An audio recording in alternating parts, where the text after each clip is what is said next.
Hello guys, so may titingnan tayo. So yung dump truck, so ito na naman yung titingnan natin. Problema pala nito yung balon, yung balon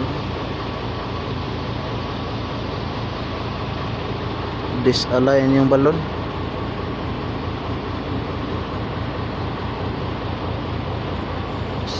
Sira yung balon. Dun sa kabila. So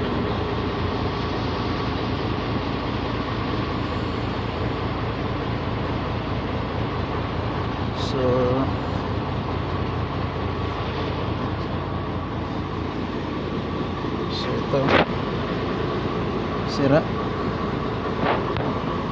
So ito naman yung tanggalin natin. So palitan natin ng bago yan, yung balon.